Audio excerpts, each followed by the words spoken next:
Okay.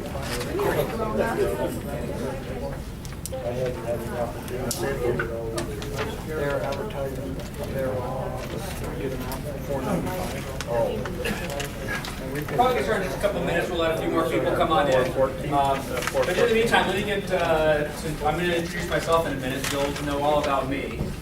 Just want to get a little idea of who we got in the room. Raise your hand if you're a landlord. Good. Should be everybody. How many have more than 3 doors? Raise your hand. Okay. 5 doors. Good. 10 doors.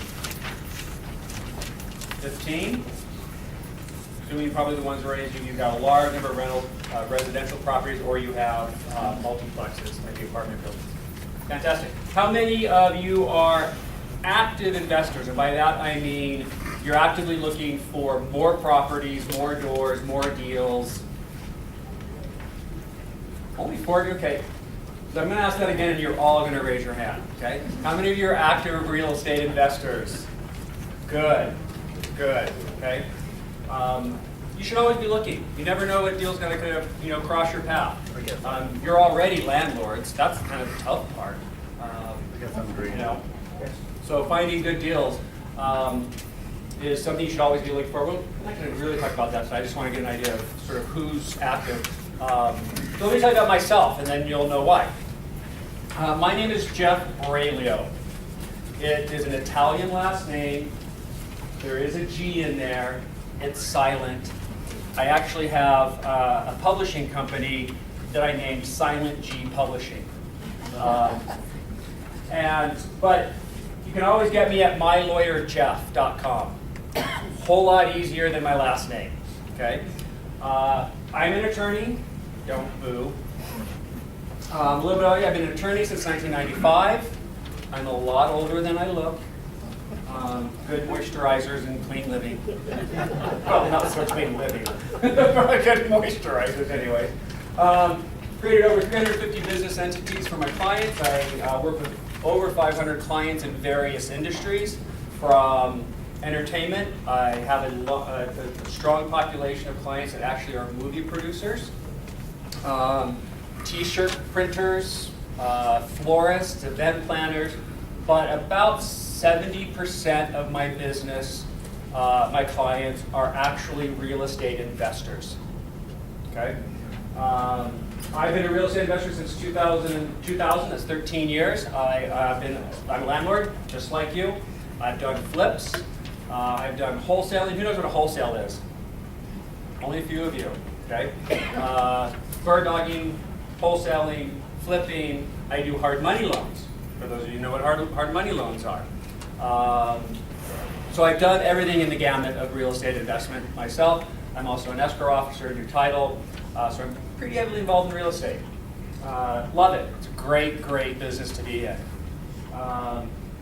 Was a licensed real estate agent for 8 years, no longer an agent, so I hire my agents, right? I figure specialists, hire people who, I'm a good attorney, it's what I do all day long, and agents do what they do all day long, so that's great.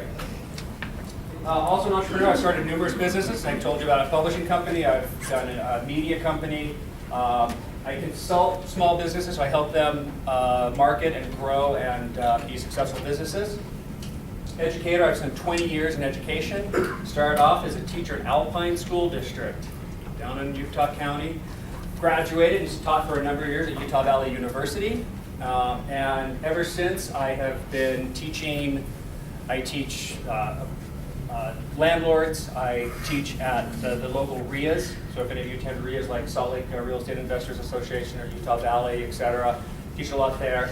And my office, I do a lot of educational courses myself just because I teach. I love teaching. It's always been the funnest part of what I do, and it gets me out of the office. Published author of 3 novels. Anyone heard of the Saints and Soldiers movies? Yeah, I wrote the book. So that's my claim to fame, pat on my back. Okay, coach athlete. So that's a little bit about me. What does my office do? Very quickly, edge deformation and asset protection. That's kind of bread and butter. Corporate consulting. I'm going to talk a little bit about what I mean by that tonight. I used to be your standard lawyer. You know, you walk in, say, okay, I need this document, great, the lawyer does it, you pay the lawyer, and then you leave. And I found that I set up lots of LLCs and S corps and corporations, et cetera, for my clients. Did the paperwork, put them in the binder, gave them instructions, took my check, happily, thank you, and then said, see ya. Okay? I found out that 90% of those clients would take that paperwork, stick it in their drawer, and never look at it again.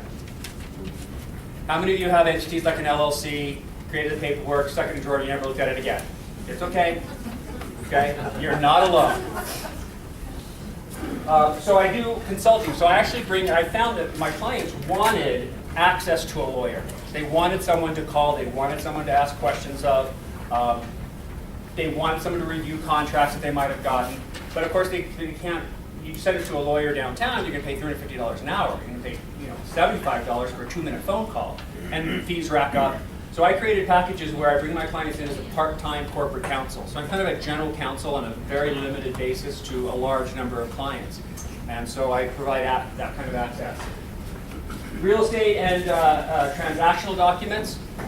If you are an active real estate investor and things like wholesaling, seller financing, particularly if you're interested in picking up more doors, you're going to max out on your loans, right? We know that. There's only so many commercial loans you're going to get. But through seller financing, you can pick up unlimited doors. I have clients with over 100 doors. And those are individual residence doors, not like a 100-plex apartment building. Fiduciary services, live education, free webinars. We'll talk about that later tonight. What are we here tonight? What are we going to learn tonight? Asset protection. How many of you have ever attended a real estate investment educational boot camp or workshop or Rich Dad program? Raise your hand. So most of you, a little over half, have attended. That's good. I highly, highly, highly recommend being educated. The more educated you are, the more successful you'll be, the more money you'll make, and the fewer mistakes that will cost you. The successful real estate investors in town spend tens of thousands of dollars just on education, and they swear by it. And I do too. I attend at least 2 or 3 big educational things for my own education every single year I invest in myself. But tonight we're talking about asset protection. I asked you before, how many of you, raise your hand if I have an LLC set up? I assume probably most of you. Okay, good. Do you know why you set it up? Or somebody just tell you, oh yeah, you need an LLC and you put the house in the LLC. Okay. What's that? Protection. That's right. There's a lot more to it, though, than just doing that LLC. And your LLC may not be correct, and it may not be the best vehicle for you. I found when I first went to my my first Rich Dad seminar. It was one of the hotels downtown. There must have been 2,500 people in this room, all real estate investors, and they got up, they gave us spiels about how to make money in real estate, and then in the middle of the program, a lawyer in a big suit comes on stage with a silver briefcase, walks on stage and says, this is your asset protection package, it's bulletproof, it's everything you need, and it's $7,000. First thing I was like, whoa, I'm not charging enough. Seriously. I couldn't believe what they were, I'm like, holy cow. There's firms downtown. The big firms don't charge that much. And like, well, how are they doing it? They're doing it because they've got a captive audience and they're selling. And what they're selling back in the day was not very good. And a lot of them actually got into trouble for making claims that they shouldn't have made about the protectiveness of what they were selling. And some attorneys generals in states have sued these people. They've since modified it and they've changed, and now they still are out there and they're still selling these packages. I know I have many clients who paid for them, and they come to me and I help them actually use it, and so they didn't waste their money. And so I decided to kind of get into the business and decide, really study what it meant to be, to protect your assets. And I found that there were a lot of myths about asset protection because it gets kind of hyped up in these big educational things with real estate investors, and they don't necessarily get all the information that they really need. They just sort of get the sales pitch and all the benefits, and then they buy it, and then they go home, and they don't really know what they have and what to do with it. First, that asset protection is not a single area of law. You don't go to law school and take a class on asset protection. And there are a lot of lawyers who cringe when they hear that word, those words, asset protection. Asset protection is actually a combination of a number of areas of law: estate planning, tax planning, corporate law, and combined in certain ways to create protective shields for clients. I mean, lawyers kind of made this up, and they tried different things in order to provide protection that their clients are asking for. So that's kind of how it was created. There is no such thing as bulletproof. Don't ever buy it. You know, I get clients say, "Oh, I want this contract to be ironclad." I'm like, "Sorry, we'll make it the best we can. We'll understand the issues and we'll prepare for those issues, but we'll just do the best we can." Anything can be challenged. Just like any asset protection program can crumble. And I find that most people, regardless of the structure they set up, fail to run it appropriately. And if you fail to run it appropriately, you just lost all the protection you paid a lot of money for. We're going to talk about that tonight. Things like estate planning and tax planning, mortgage qualification, and asset protection don't always walk hand in hand. A legal structure that protects your assets, is in the best way possible, may not be the best thing for your estate planning purposes. And it may not be the best thing for your tax savings. And so what I do, instead of selling these prepaid packages that are just a set of forms that you just kind of have to go do, I custom make all my structures based on what my clients are trying to protect, who they're trying to protect it from, and what their overall goals are.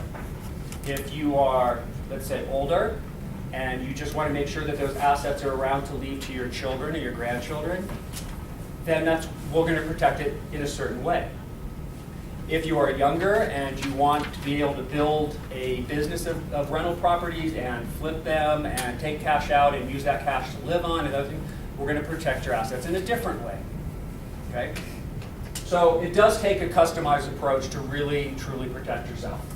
A couple of these last three things down here, I bring up only because I often get these questions, because these are things that are brought up in these big seminars, or they're things that people talk about at the water cooler and the coffee shops and don't necessarily understand. The combo plates is essentially what those real estate educational seminars were selling in the big silver briefcase.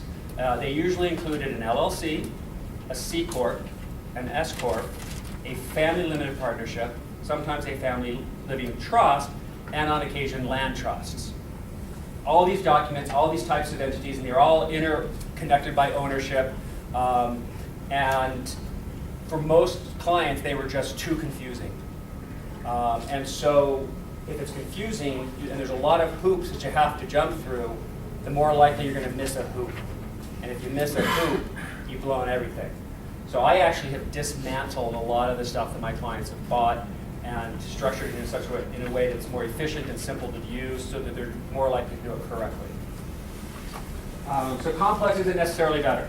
The way we got these complex arrangements, rich people created these complex arrangements. And they have hundreds of thousands of dollars to spend on lawyers and tax accountants and bookkeepers to make sure it's all done correctly. And they're willing to spend that because they're protecting tens of millions of dollars in assets. Okay? I wish most of my clients had tens of millions of dollars in assets, but most of my clients don't. Okay? We live in Utah, and they just don't.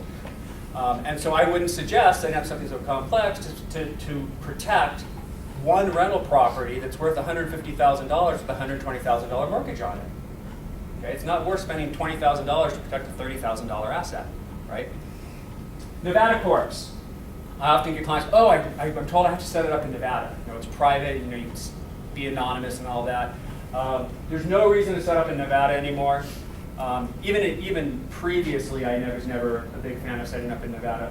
But Utah has changed our LLC law.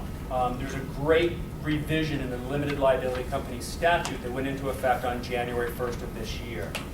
And our LLCs now in Utah are very, very private. fact, for my clients, I can keep their names off public record completely, which before we couldn't do. Utah is generally pretty pro-business, and we're pretty much on the forefront of sort of these sort of corporate structures, and we're following the lead of Nevada and Delaware and a few other states that kind of made LLCs a little bit more private. We'll talk about that. Offshore LLCs, yeah, don't even go there. Don't even go there. What is asset protection? Okay, I think of it as three separate areas. Most attorneys will only talk about this one. And why will they only talk about that one? That's where they make their money, right? And that's how I used to make money, setting up legal structures and sending my clients on their way. See ya, okay? I now take a threefold approach: privacy, governance, and legal structure. Legal structure is the legal work. What do you set up? Do you set up an LLC? Do you set up a family limited partnership? Do you do a C corporation, an S corporation? These sort of questions. And in what arrangement? What owns what? Who owns what? Who manages it? That's all the legal structure. And that's what I sit down with my clients in consultation and explain to them and ask them questions. What are you doing? How much do you have? What are your goals? How many more do you want to get? Et cetera, et cetera. And then we devise a plan. Governance is, after I've created all that for you, it's running it. Because businesses are living creatures. They're actually creations of law. The law gives birth to these entities, and they are living, and they require sustenance and food and water and to be walked, let out.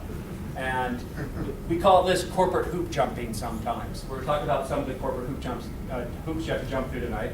And then privacy. Privacy isn't really part of anything of the legal side of stuff.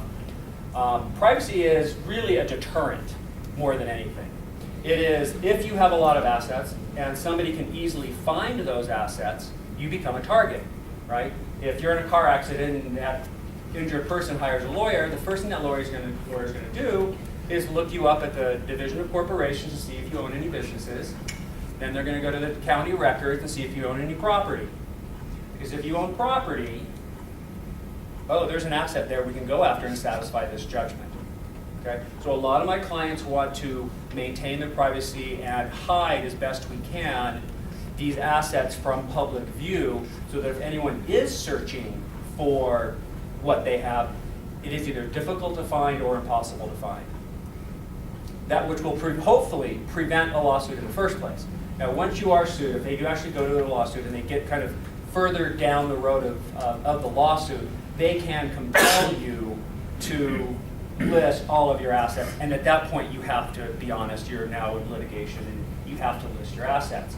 But they're going to spend thousands, if not tens of thousands of dollars to get to that point, and a lot of lawyers and a lot of plaintiffs aren't willing to put up $10,000 just to find out if you have anything that's going to pay this off. So, privacy. So between trying to keep yourself as private as you can, setting up the right legal structure, and then running it correctly, that is what you do to protect your assets. That is the best way to protect your assets. So we're going to talk about each one of these three things kind of separately tonight. Start off with privacy, because that's kind of your first line of defense. It's kind of a smoke screen to keep people guessing as to what you have. There's two ways you can do it. LLCs, and this is new. This is because of the new statute, Utah statute, and land trusts. Anyone ever heard of a land trust? About 5 to 10 people, okay? A land trust is very different than your family trust. How many of you have a family trust? Good. You should all really look into family trust. It's a great thing to have. A family trust, that purpose is to hold assets and in the event of your death, allocate them to who you want. Children, grandchildren, charity, and avoid probate, which can save you a little bit of money. It's not super expensive and it's not that time consuming. But yes, probate, if you don't have a family trust, your assets must go to a court.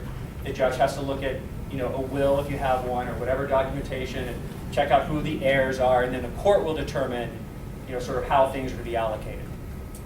But a family trust avoids that. So a family trust is a great estate planning tool. A land trust is totally different. It is nothing more than a document, kind of like a contract, that allows you to record title to the property in the name of a trustee of that trust and not your name. Okay? So kind of how that works very briefly. I was never a big fan of using land trusts. Many people do. I have many clients who still do, swear by them, love them. Now, I was never a big fan in the first place, and now that an LLC kind of accomplishes the same purpose and provides some liability protection, I'm a bit bigger fan of the LLC. But that's kind of just a personal preference. So in other words, when you buy a rental property, okay, you close. Whose name does it close in? You. Well, it depends actually.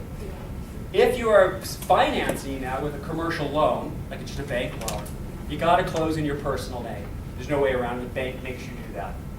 If you buy with cash, maybe your IRA money, or through seller financing, there's no bank involved.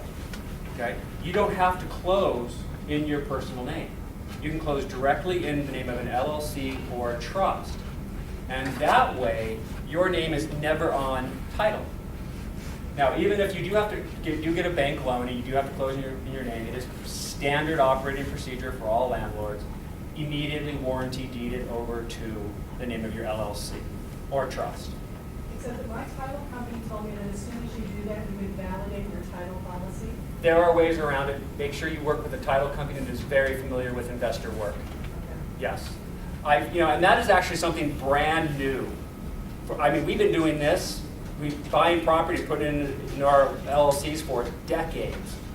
And the first I heard about a title company raising that issue was about a month ago. But a title company that knows, there are a couple of different kinds of policies. You get the right policy, the right writer, right endorsement, and you can do it. And the title companies I talked to, even if you did that and they said it invalidates it, if you really talk to the lawyers at the title company, they'll say, oh, if you are ever sued or there's an accident or whatever, just transfer back to your personal name and you're good to go. So it's not a big issue. As a lender, I work for Washington Federal. Oh, good. And Yay, lenders. we will close loans in the name of an LLC. Oh, awesome. There are a few banks in Require certain personal situations that will actually skip that, your personal name, and close directly in an LLC. That's great. That's good to know. I want to make sure I get your card. I'm always looking for lenders that will close directly in an LLC and know what, yeah. Because you're in the world of real estate investment. It is a different world. And a lot of title companies, a lot of real estate agents, a lot of lawyers don't understand the kinds of transactions and things that we are doing. Most real estate agents, they just sell and buy homes for retail clients, right? And they go to a bank and get a loan. It's kind of, right? We investors have a tendency to do crazy things and push the limits and do what we can. Yes, sir. How about multiple LLCs for separate properties instead of one LLC? We're going to talk about that. Yep, Okay. Great question. Okay. Great question. So both of these, so when you title property, obviously it's recorded with the county recorder. And then you can go to the county recorder and say, I want to search anything with the name Braylio attached to it, right? And it's going to pull up anything that I've ever closed on, okay? Now, if I closed on something and in my personal name and then immediately transfer an LLC, yeah, they're probably going to know that I own that LLC, right? I owned it for a day. But if you can go close directly out, without your name, that's great. But over time, that becomes just a little bit more ambiguous and people don't know. So again, you can close in the name of an LLC or trust. We're going to leave it at that. If you have more questions, always happy to answer that. Questions on that. Corporate governance. Okay, I'm going to talk about legal structures last because that's the biggest part of what we're going to talk about tonight. Once I set something up for you, or once your lawyers have set something up for you, don't do it yourself and don't have your accountants do it. And no offense to any of my accountants in the room. I love my accountant. Accountants are good at what they do. I'm good at what I do.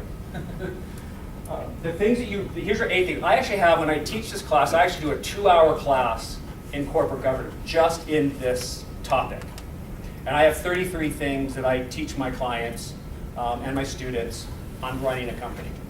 These are the 8 biggies, okay, so you don't have 2 hours tonight. You got other things to talk about. Make sure you transfer title to whatever entity that you set up, whether you've set up a family limited partnership, an LLC, a series LLC. Make sure you actually do the transfer title. I'm always amazed that people set up their LLC to hold their rental properties, they go buy the rental properties, and they forget to do a warranty deed over in the name of the LLC. Okay?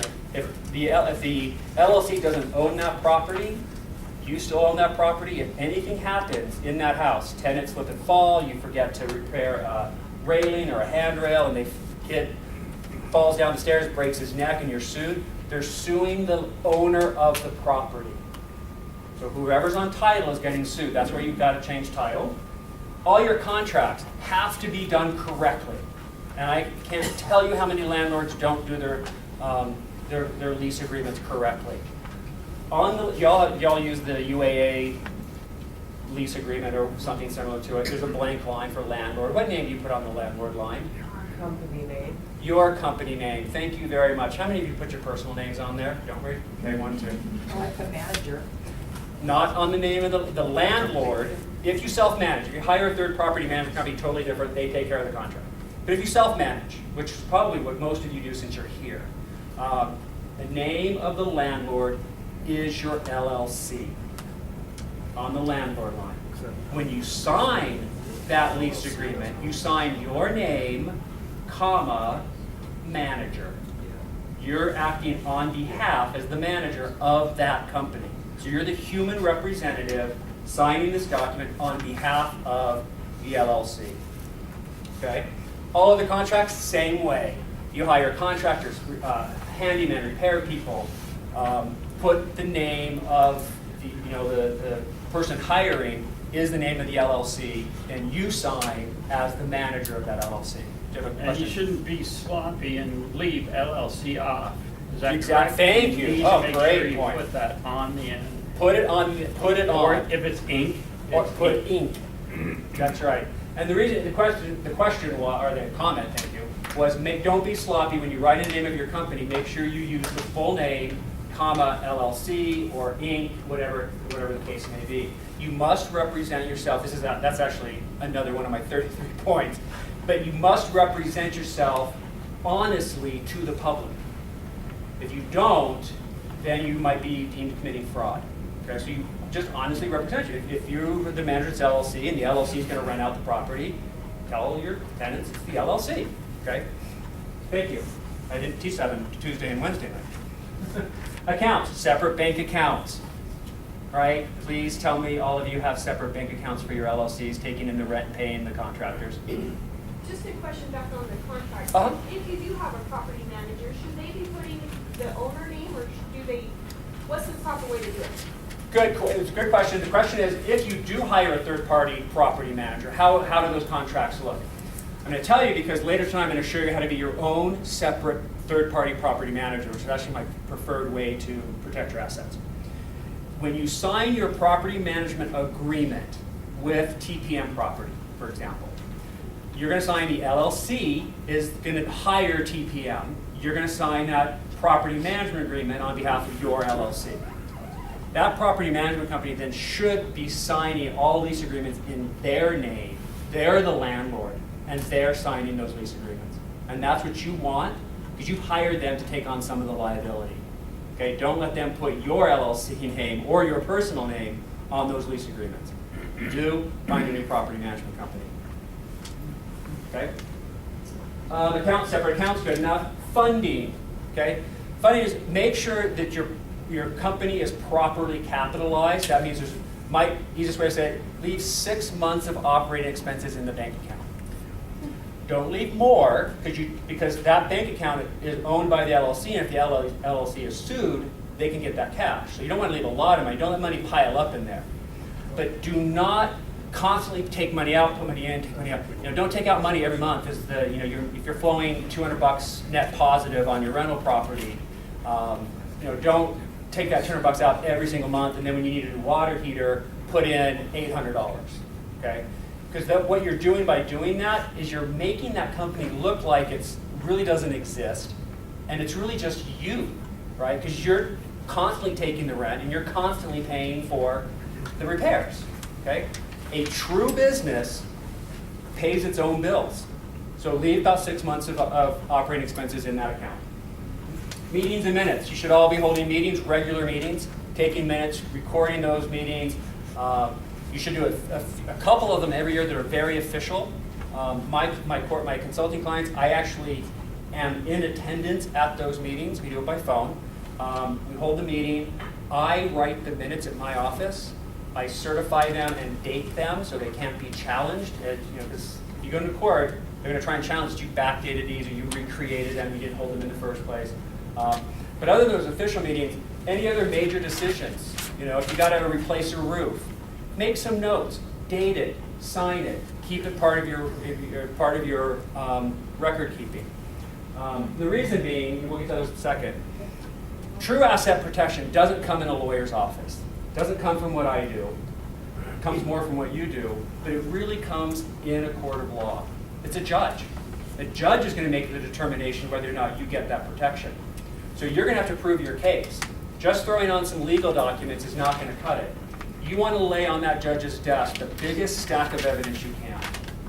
The more documents you keep, the more minutes and meetings you hold, the more receipts you have, the more separate your accounts are, the more you can lay on that judge's desk that justifies the separate existence of this company separate from you, the more likely you're going to get your protection that you wanted.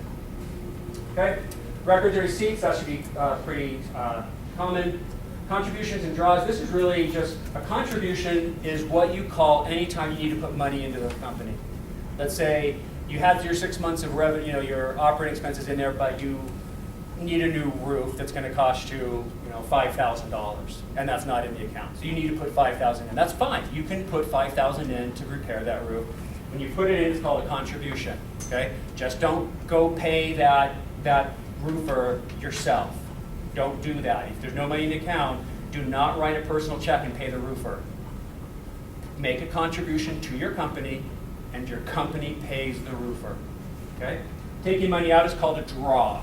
Okay? And I'll leave that because that's usually a conversation I have with my clients and their accountants so they understand that side of things. Back here, then up here. So first, yeah. But I had a credit card that somehow the bank didn't activate it with my business. So I used my personal credit card to make a business transaction. Okay. And then I wrote a business check to pay the credit card. Does that commingling, or could it be I'm considered? going to talk about that right now, so I'll get your question in a second. I won't forget. Arm's length, let's see, more or sort of some. Let me just tell you this, okay? Biggest rule in commingling funds, okay? Business pays business, personal pays personal, and they never intermingle, with some exceptions. I'm a lawyer, I have to have exceptions. So let's talk about some business expenses. You need to do a new carpet. You got to hire a carpet layer for new carpet. Okay, that's a true business expense, right? The LLC hires the carpet layer, he lays the carpet, contracts in the name of the LLC and the contractor, and the LLC pays him. Total legitimate business expense. Cell phone bill. Whose name is on a cell phone bill? Yours. Yours. If your name is on the bill, whose debt is that? Yours. Who's obligated to pay that? You, not your company. So the payment of your cell phone bill must come from your personal checking account. Now, is a cell phone bill a legitimate business expense? Yes. So how do you deduct that from your business but still pay it from your personal account? Anybody know? It's really simple. You've probably done it at your own office if you work for somebody else. Report. What's that? Expense report. Expense report, I generally call a reimbursement, right? You just get a reimbursement from the LLC for that bill. So once a month, you can just write out cell phone bill or maybe an insurance or whatever it is that you had to pay personally, and then you submit it to the company, and then the company can write you a check to reimburse you for those expenses. Just as if you work for a big company. Exactly. If you work for a big company and they said, yeah, we'll pay for your cell phone bill, we'll pay for your car, we'll pay for whatever, okay, they're making you pay that out of your personal account, right? And the reason they do that is because those bills belong to you and you have to pay them, and then they reimburse you. Treat yourself the same way. Credit cards. If you can get a credit card in the name of the LLC, great, do it. If you can't, just do the reimbursement. Yep, just line item and submit a reimbursement form to your company and pay yourself back. Pay that. If that credit card bill has your name on it, if it's a business card, it's going to have your name attached, which is fine. You're a secondary on it. But if it's your personal credit card because you don't have a business, pay that personal credit card with your personal account and do a reimbursement. Okay, arm's length deals. Just if you ever have to do any kind of work with for example, you want to loan your company money, or you have one company that does hard money loans and it wants to loan your LLC that's buying properties, or you have your own property management company and you want it to manage your rentals, all those agreements that you're kind of self-dealing, they need to be arm's length. So market terms, standard terms, just like if you had negotiated that contract with somebody else. So if you have a property management company managing your own properties, the property management company should charge your LLCs 8 to 10%, because that's what property managers charge. Okay? Yes, sir. You haven't mentioned insurance yet. Oh, okay. I haven't, because it's not, I always have this discussion with clients. Always have good landlord policies. Have a good relationship with your insurance agent. Make sure your insurance agent is somebody who knows real estate. Okay? Not just an ordinary, and no offense to insurance agents, but you're in a very specific industry. Seek out professionals who know your business. Find an insurance agent who issues a lot of policies to landlords, and maybe even is a real estate investor / landlord, him or herself. Because they will know the best kind of policies for you. Second, after you get that landlord's policy, I'm a big fan of what are called umbrella policies. Okay? The umbrella policies are very cheap, a few $100 for $1 million. So, big fan of those. Do you have a follow-up question? Well, if you have good insurance, including the umbrella policy, doesn't that obviate some of the need for all of this? Yes and no. Yes, you hope that it does, and it's your first line of defense, absolutely. Insurance policies can be denied. Insurance claims can be denied, and they happen all the time. We've had in this room presentations go back 1.5 years from the insurance people suggesting that LLCs are overdone and that insurance can take care of much of this. What would you say? Absolutely not. They're totally wrong. And I'm 100% confident in that. I'm going to teach you why later. Absolutely. There's other reasons you want an LLC, not just the kind of protection we're talking about now. Yes. In the back. Yeah, sorry.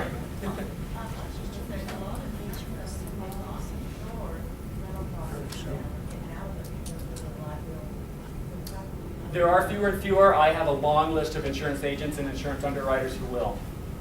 Yep. And I can certainly pass it on because there's plenty of them out there. Okay. Sorry, we're going to skip that. We're going to start simply. Okay. This is a very standard arrangement for a beginner investor or new landlord. They'll create an LLC, just a simple LLC. They'll title the house in the name of the LLC, so the LLC owns the house. That's why the LLC kind of circles it. Okay? LLC owns it by title. The members are the owners. Okay? These are the people who own that LLC. Could be just you, could be you and your spouse, could be you and a business partner.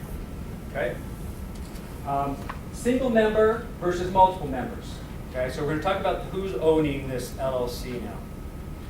A single member LLC. Has anyone heard any good or bad things about a single member LLC?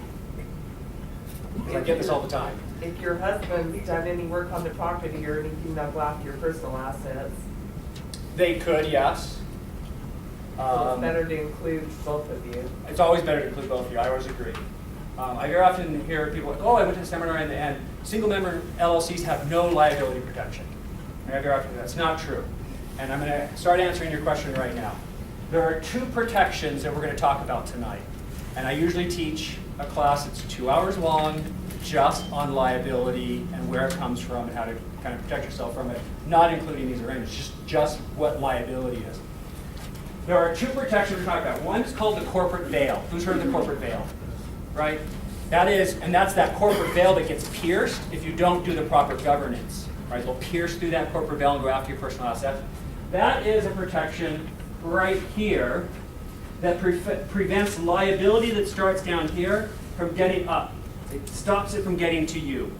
So if you have a tenant that slips and falls, breaks their neck, and sues you for $1 million, right? Hopefully your insurance will cover it, and if not, they'll sue the LLC, and if you properly maintained your governance, then the court will force the LLC to sell off that asset. You'll lose this house, but you, your personal assets, and any other assets you might have are protected.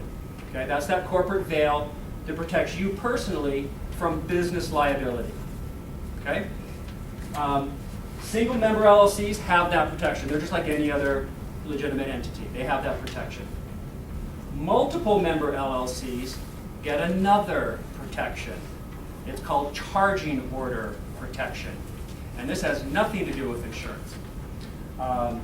Charging order protection, what it does is it protects this asset from liability that starts up here that wants to go down. Okay? Let me give you some background on how this works. It comes from partnership law. Let's say, what's your name? Cliff. Cliff. Cliff and I are partners on a duplex, and we own it 50-50, and Cliff is out drinking and on New Year's Eve and drives down I-15 at 1,000 miles an hour, hits a bus of 35 school children. I don't know what they're doing on New Year's Eve, but let's say they are, and they're all dead. It's not a bad example, but he's getting sued for a whole lot of money, right? Probably more than any insurance or umbrella can cover, okay? But the court's looking at his assets, right? And what can we make him sell to pay this judgment, pay these plaintiffs, these injured people? Well, they're like, wait, he owns 50% of this duplex, and this duplex is worth $500,000. You own it cash outright. Well, let's make him sell off that asset. That's not, for his half, it's $250,000. Okay? Can a court make this LLC that's owned by the both of us sell off that asset to satisfy his judgment? No. Why not? Because you're protecting yourself. It's not fair to me. Why should I lose my asset? Why should I lose my house that I'm getting revenue on and I own it? I mean, yes, I'd still get the cash of $250,000 because I own half the company, but I don't want to sell the asset. I want it for another 20 years. I want to keep collecting my rents. It's how I'm paying my retirement, right? The court would look at it and go, it's not fair to force the sale of that asset to satisfy his creditors and hurt me. So what the court says is, we're not going to let you sell off that asset. We're going to protect this asset. We're going to block it with what's called a charging order. What is a charging order? His creditors get a charging order against his interest in this home, which means they get whatever he gets. That's good and bad. If this is flowing positive in rents, they're going to get his half of the rents. Which is fine. I'm still getting my half. I don't care about him anymore. He's in way trouble. Okay? Right? But guess what we can do as managers of the LLC? Decide not to pay out any dividends from the rents. We can keep it in the company. Which means his creditors get nothing. But if we're flowing positive on rents, for those of you who own properties for more than a year, if you do flow positive on rents, what happens at the end of the year? What's that? Taxes. You have to pay taxes on that positive income, don't you? Well, guess what his creditors now get? The tax bill. So if there's a net gain in this property, half that net gain goes to his creditors, and they're going to pay taxes on it. How many creditors are going to sit around for 20 years paying somebody else's taxes, waiting for us to sell this asset? Okay, it's a pretty secure way of protecting that asset.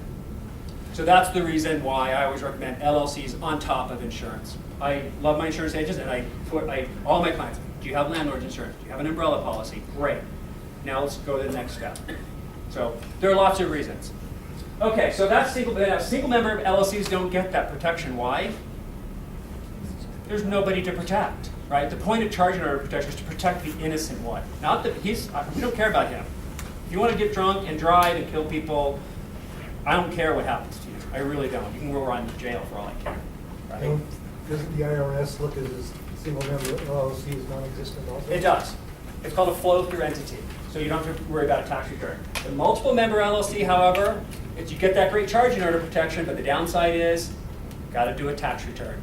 Even if you're a husband and wife, you must do a tax return and issue K-1 statements, that's what they're called, to each member.